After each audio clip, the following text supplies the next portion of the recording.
ఆంధ్ర స్టైల్లో తీపి ఆవకాయ పచ్చడిని ఏ విధంగా పెట్టాలనేది మీకు చూపిస్తానండి. ఇదైతే ముందుగా మనకి పాత పద్ధతి ద్వారా కూడా ఇదే విధంగా తయారు చేసుకునేవారనమాట. మనకి 2, 3 సంవత్సరాలు కూడా ఎక్కడ కూడా చెక్కు చెదరకుండా ఇలాగే ఉంటది పచ్చడి, ఎక్కడ కూడా పాడవదనమాట. ఎక్కువ పర్సెంట్లు కూడా చేసి పెట్టుకోవచ్చు. చాలా బాగుంటుంది. వెంటనే కూడా మనం తినేయొచ్చు. మీరు వీడియో లాస్ట్ వరకు చూసారంటే మీకు చాలా బాగా యూజ్ అవుతుంది. వీడియోలు ఎంతైనా సరే కంపల్సరీగా ఈ వీడియో అయితే లాస్ట్ వరకు చూడండి, మీకు బాగా యూజ్ అవుతుంది. మరి ముందుగా అయితే నేను కలపటేరకాయలు అయితే తీసుకున్నాను అనమాట. ఇది 5వ నెల ఆఖరులోకి అయితేనే మనకి బాగా కాయలు అయితే ముదురుతాయి అనమాట. ఇలా ముదిరిన కలపటేరకాయలని తీసుకోవాలి. మరీ పింజలు అయితే మనకి ఆవకాయకి అయితే బాగోదు. కాబట్టి బాగా ముదిరిన కాయలను అయితే తీసుకోవాలన్నమాట. తీసుకొని వీటిని మనం ఇప్పుడు శుభ్రంగా అయితే క్లీన్ చేసుకుందాము. వాటర్తో బాగా కాయలు కడుక్కోవాలి. ఇలా ప్రతి కాయ కూడా బాగా వాటర్తో బాగా కడుక్కున్న తర్వాత బాగా ఒక గుడ్డతో, శుభ్రమైన గుడ్డతో బాగా తుడిచేసుకొని ఇలా ఒక కాటన్ చీర మీద బాగా ఆరబెట్టేసుకోవాలన్నమాట. ఎక్కడ కూడా చెమ్మ అనేది ఉండకూడదు.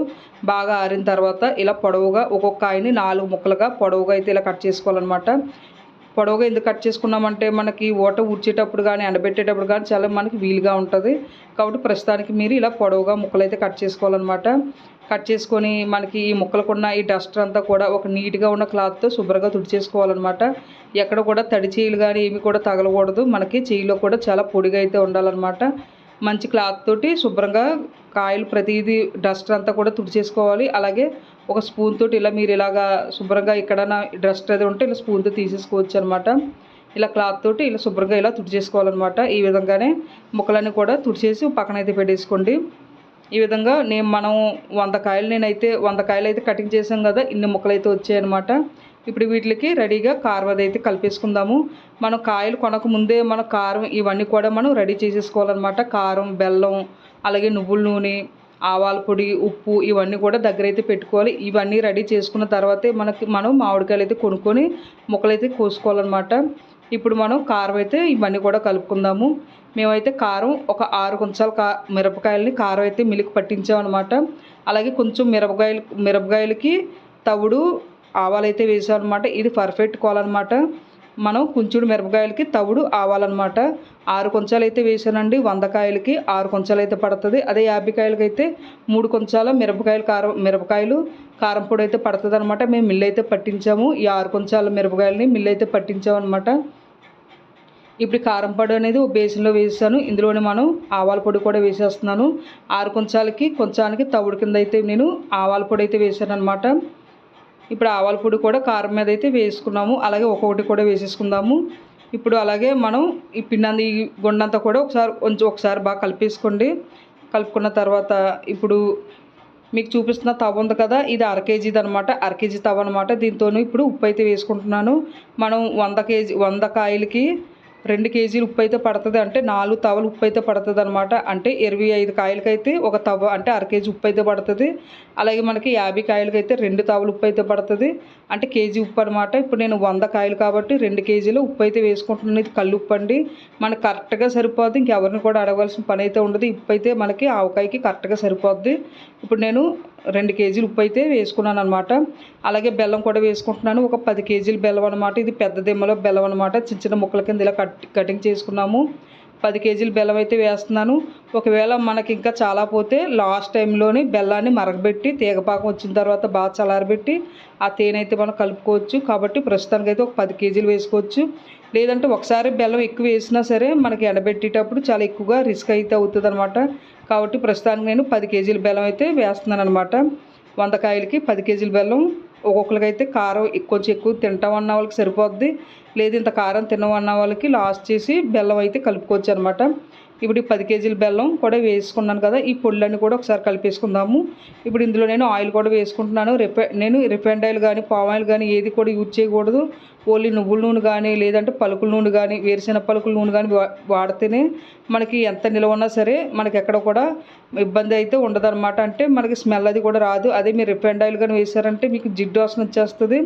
వెంటనే మీకు అనిపించదు. కానీ నెలలో గడిచే కొద్దీ కూడా మీకు ఈ ఆవకాయ అనేది జిడ్డు వాసనలా వస్తుంది అనమాట. రిఫైండ్ ఆయిల్ కానీ పామ్ ఆయిల్ కానీ వాడితే. కాబట్టి కంపల్సరీగా నువ్వుల నూనె కానీ పప్పుల నూనె కానీ వేసుకోండి. అలాగే నూనె అనేది నేను 1.5 లీటర్ నువ్వుల నూనె వేసాను. అలాగే కొంచెం పసుపు కూడా ఇలా వేసుకుంటున్నాను. అంటే ఒక 10 రూపాయల పసుపు అనమాట. ఇలా నాకు చేతితో పట్టిన పసుపు అయితే వేసుకుంటున్నాను. ఈ పసుపు కూడా ఇలా వేసేసుకొని ఇప్పుడు మొత్తం ఈ పొడులన్నీ కూడా ఒకసారి బాగా కలిపేసుకుందాము. లీటర్‌న్నర వేసానండి అందాక నూనె. తర్వాత మిగతా నూనె అయితే తర్వాత వేసుకోవచ్చు. ప్రస్తుతానికైతే ఈ కుండకి నేను ఒక లీటర్‌న్నర నువ్వుల నూనె అయితే వేసుకొని ఇలా మొత్తం కూడా ఈ గుండ్లన్నీ ఒకసారి కలిపేసుకోవచ్చు. ఇలా కలుపుకున్న తర్వాత ఇప్పుడు మనం ఇందులో అయితే ఊరబెట్టుకోవాలనుకుంటున్నామో ఆ డ్రమ్ములోని మనం క్లీన్ చేసుకున్న మామిడికాయ ముక్కల్ని ఒక సెట్లో వేసుకోవాలి. దాని మీద ఈ గుండ అయితే జల్లుకోవాలి. ఒక స్టెప్ బై స్టెప్ అనేది వేసుకోవాలన్నమాట. ఇప్పుడు గుండ ఒక స్టెప్ వేసాం కాబట్టి మళ్ళీ దీని మీద మిగతా మామిడికాయ ముక్కలు వేయాలి. దాని మీద గుండ అనేది వేయాలి. ఇలాగ స్టెప్ బై స్టెప్ వేసుకుంటూ రావాలన్నమాట. ఈ విధంగానే చేసుకోవాలి. ముక్కలన్నీ కూడా ఈ విధంగానే వేసుకోవాలన్నమాట. నాకైతే ఒక 3 డబ్బాలు నిండగా కూడా ఈ విధంగా ముక్కలు అలాగే గుండ కూడా వచ్చాయన్నమాట. పూర్తిగా గుండంతా కూడా ఈ ముక్కల మీద ఇలా జల్లేసుకోవాలి. జల్లేసుకొని మూత అయితే పెట్టేసుకొని ఒక ఆడైతే ఉంచుకోవాలన్నమాట. ఇవి తర్వాత రోజైతే మీకు చూపిస్తున్నాను. మొత్తం ఇలా గుండంతా కూడా ఇలా వేసేసుకున్నాను. నాకు 3 డబ్బాలు నిండగా కూడా ముక్కలు అయితే వచ్చాయన్నమాట. చూపిస్తున్నాను కదా, ఇలా స్టెప్ బై స్టెప్ వేసుకోవాలన్నమాట. ఇప్పుడు నేను మీకు మూత తీసి రెండో రోజు అయితే చూపిస్తున్నాను. చూడండి, మనం వేసిన బెల్లం కానీ బెల్లానికి అట్లీ కూడా మనకు కొంచెం ఇలా చెమ్మగిలుతుంది అనమాట. ఉప్పు కూడా వేసాం కదా, ఈ గుండ అనేది మనకి పొడి పొడిగా ఉన్న గుండ ఈ రోజు రెండో రోజుకి కొంచెం చెమ్మగిలుతుంది అనమాట.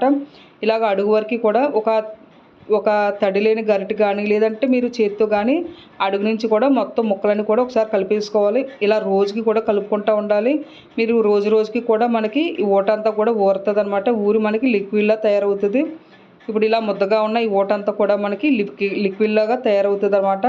ఇలాగ మనం 7 రోజులు ఊరబెట్టుకోవాలి. 7 రోజులు కూడా ప్రతిరోజు కూడా ఇలా కలుపుకోవాలన్నమాట. ఎక్కడ కూడా తడి తగలకుండా పొడి చేతులతోటే శుభ్రంగా కలుపుకోవాలి.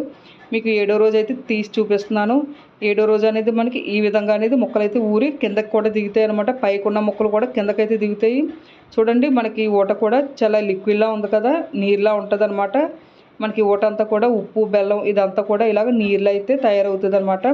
ఇప్పుడు ఈ ముక్కల్ని కూడా మనం వేరు చేసేయాలన్నమాట. ప్రతి ముక్కకి ఉన్న ఊటంతా కూడా శుభ్రంగా మనం ఉడిచేసి ఇవి ముక్కలంగా వేరుగా పెట్టాలి. అలాగే ఊటంగా వేరుగా పెట్టాలన్నమాట. చూసారుగా, ఈ ఊటంతా కూడా మనకి ఈ విధంగా అయితే తయారైంది. ప్రతి ముక్కకి ఉన్న ఊటంతా కూడా బాగా చేతితోటి బాగా ఉడిచేయాలన్నమాట. ఈ విధంగా ముక్కని తీసి చూడండి, మీకు చూపిస్తున్న విధంగా ఇలా ఎక్కడ కూడా ఊట అనేది లేకుండా పూర్తిగా ఇలా ఉడిచేసుకోవాలి. అందుకే మనం పెద్ద ముక్కల కింద కటింగ్ చేసుకున్నాం అనమాట. ఇలా కాబట్టి కొంచెం సింపుల్గా ఉంటుంది. మరి చిన్న ముక్క అయితే ప్రతి ముక్కను కూడా ఊడ్చబోతుకి మనకు చాలా ఇబ్బందిగా ఉంటుంది. కాబట్టి ఇలా పెద్ద ముక్కల కింద ముందు కటింగ్ చేసుకోవాలన్నమాట. మొత్తం ఇలాగ ముక్కలని సపరేట్ చేసిన తర్వాత ఇప్పుడు ఎండలో ఒక కాటన్ చీర మీద ఈ ముక్కలన్నీ కూడా శుభ్రంగా ఉన్న కాటన్ చీర మీద ఇలా ఎండబెట్టేసుకోవాలి. ముక్కలన్నీ కూడా ఎండబెట్టుకోవాలి. అలాగే ఊట కూడా పళ్ళల్లో వేసి ఎండబెట్టుకోవాలన్నమాట. ఊట కూడా ఎక్కువ పళ్ళల్లో వేసి ఎండబెట్టుకున్నారంటే మనకు బేగా దగ్గర పడిపోద్ది. కాబట్టి ఎక్కువ పళ్ళల్లోనే ఎండబెట్టుకోండి.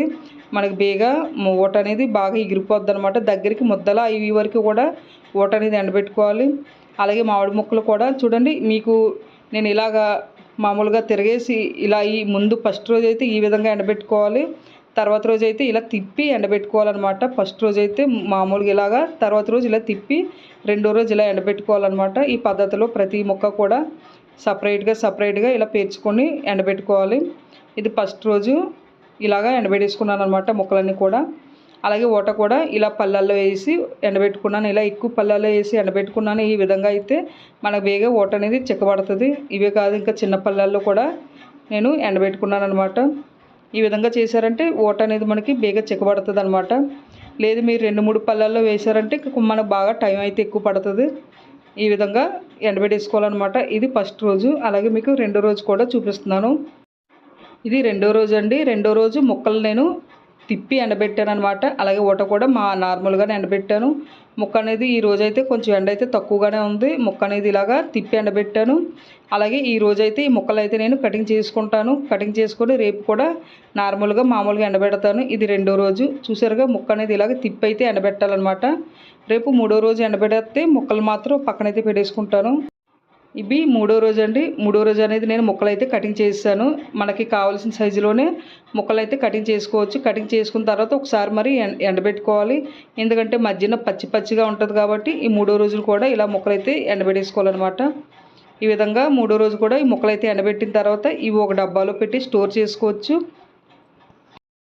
అలాగే ఎండిన ఓటని ఇలాగా ఒక బేసిన్లో వేసి ఇలా పళ్ళల్లో అయితే మూసి నేనైతే మేడ మీదే పెట్టేసుకుంటాను అనమాట.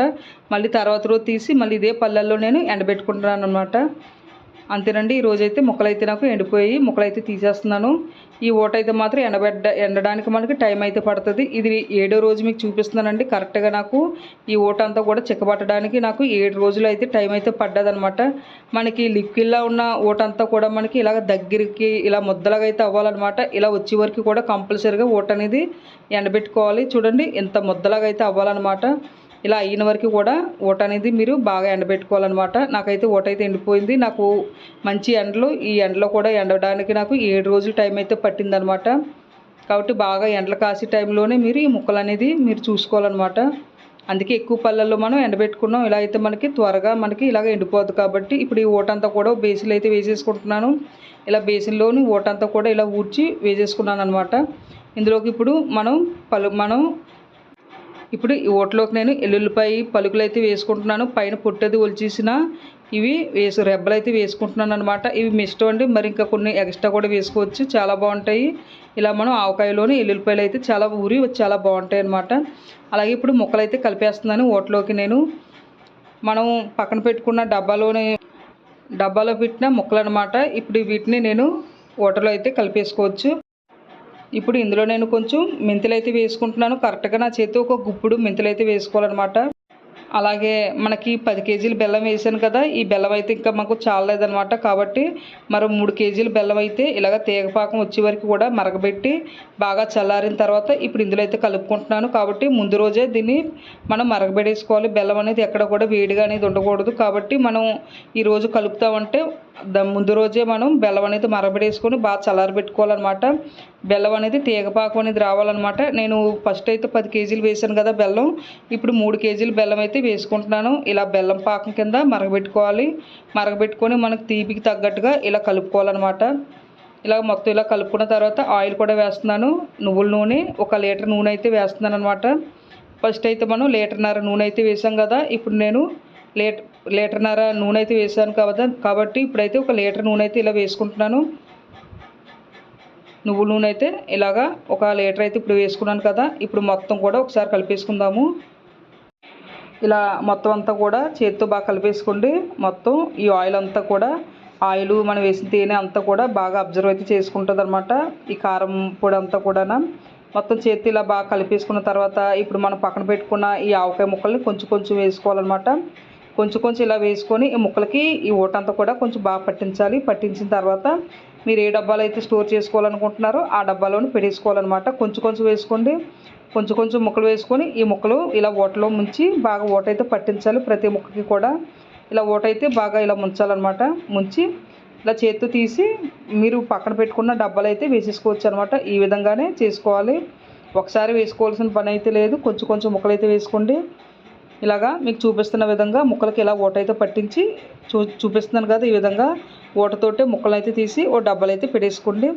ఇలాగే కొంచెం కొంచెం ముక్కలన్నీ వేసుకొని ఈ విధంగానే కలుపుకొని ఇలా మీరు పక్కన పెట్టుకున్న డబ్బాలు అయితే ఈ విధంగా అయితే వేసేసుకోవాలన్నమాట. మీకు చూపించిన విధంగానే ఇలా కలిపేసుకోవాలన్నమాట. ఒకసారి వేసుకొని కలుపుకోవద్దు. ఇలా కొంచెం కొంచెం ముక్కలు వేసి కలుపుకోవచ్చు. నాకైతే ఇలాగ ఫుల్గా ఓ డబ్బా నిండగా మరో డబ్బాలు సకానికి అయితే వచ్చాయన్నమాట. దీని మీదన కూడా నేను కొంచెం ఆయిల్ అయితే వేసుకుంటున్నాను. 1/2 లీటర్ ఆయిల్కి అందులో కొంచెం, అలాగే ఈ 2 డబ్బాలో కొంచెం కొంచెం ఆయిల్ కింద అయితే వేసుకుంటున్నాను. మీ ఇష్టం, వేసుకోవచ్చు లేదంటే మానేయచ్చు, లేదంటే మరికొంత ఎక్కువగా కూడా వేసుకోవచ్చు అనమాట. నువ్వుల నూనె అనేది వేసుకుంటున్నాను అనమాట. ఇలా ఫుల్గా మేదన కూడా వేసుకొని ఇలా బాగా చేతితో అద్దేసుకొని మూత అయితే పెట్టేసుకొని పక్కన పెట్టేసుకోండి. మీరు వెంటనే కూడా తినడానికి ఈ ఆవకాయ అనేది చాలా బాగుంటుంది. మీకు 2-3 సంవత్సరాలు కంపల్సరీగా నిల్వ ఉంటుంది. తడి చేయి అనేది పెట్టకపోతే 3 సంవత్సరాల వరకు కూడా మీకు ఈ ఆవకాయ అనేది నిల్వ ఉంటుంది అనమాట. చాలా టేస్ట్గా అయితే ఉంటుంది. మీరు కంపల్సరీగా ట్రై చేయండి. మరి ఈ రెసిపీ కానీ మీకు నచ్చితే లైక్ చేయండి, షేర్ చేయండి, సబ్స్క్రైబ్ చేసుకోండి నా ఛానల్ని. కంపల్సరీగా మీరు ఒకసారి ట్రై చేయండి, మీకు బాగా యూజ్ అవుతుంది. ఇది ట్రెడిషనల్ రెసిపీ. మనం ముందు పద్ధతి ద్వారా మీకు ఎలా చేసేవారో ఆ విధంగానే మీకు ఈ విధంగా చూపించాను అనమాట. Okay friends, bye.